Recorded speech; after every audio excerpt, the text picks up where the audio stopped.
Well, good evening. Welcome to Bedtime Stories with me, Pastor Michelle. Today's Tuesday, December 22nd, and we're going to get started with the bold woman in Black history. Her name's Julie Dash, and she's a famous filmmaker. It seems that Julie always knew she wanted to be a filmmaker, but her journey began with some luck. She participated in a film workshop at the Studio Museum in Harlem when she was a teen. She thought it was for still photography, but to her surprise, it was for motion pictures, and the medium stuck.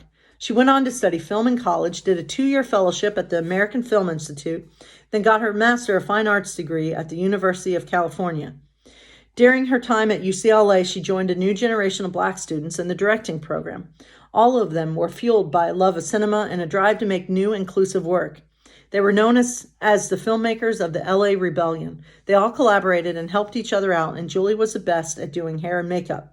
In 1991, she made her first feature-length film, Daughters of the Dust, about a family from the Gula community, descendants of African slaves living in the Low Country region of North Carolina and Georgia's eastern coast. The film is a lyrical family drama centering on 3 generations of women and their religious and traditional preparations for a major move. This was the first film by an African-American woman to receive a general theatrical release in the U.S. In 2004, the Library of Congress placed Daughters of the Dust on the National Film Registry, a list of distinguished films preserved as national treasures. That would be a fun list to go through, is to watch all the films that are listed on the National Film Registry. Yeah, so that was just a little side note.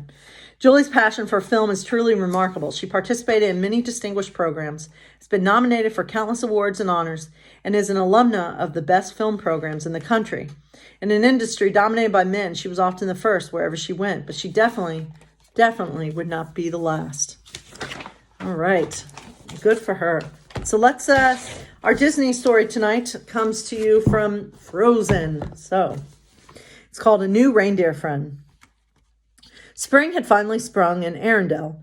Anna, Elsa, and Olaf were enjoying the warm weather with a nice walk. "Hoo-hoo," called Oaken as the girls entered his trading post. "Big winter blowout sale." "Hi, Oaken," Anna said. "Do you have anything special today?"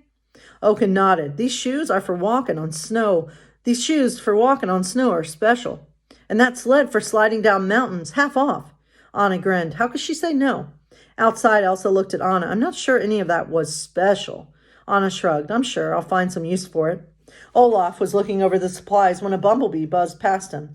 Olaf followed the bee, and Anna and Elsa followed Olaf. Suddenly, the sisters heard a crash. The snowman had chased the bee right off a cliff. "Hang on," Elsa said. Waving her hand, she caught Olaf and pulled him back onto the cliff. But Olaf wasn't paying attention to the sisters.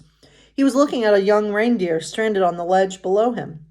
"You poor thing, how did you get down there?" Anna asked. "And how are we going to get you up?" Elsa thought for a moment. Then she waved her hands, creating an ice ramp for the reindeer to climb. The reindeer carefully stepped onto the ramp, but the ice was too slippery and he fell down. "Now what?" asked Elsa. "I know," Anna said, grabbing her bag of winter gear. She slid down the ramp. First, Anna put the snowshoes on the reindeer's hooves. Then she tied a rope around the reindeer.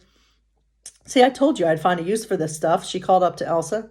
Elsa and Olaf pulled up with all their might. Finally, everyone was safe was off the ledge. Olaf turned to Anna and Elsa. "Can he come home with us?" "Of course," Elsa said with a smile. Elsa led everyone to the sled. "Hold on," she cried. Then, using her magic, she created a series of snow slides. The group zoomed down the mountain and through the castle gates. Their adventure had been fun, but it was nice to be home. That is totally true. It is always nice to be home, even though we've been home for 1,000 days with this pandemic. Anyway, God bless you all.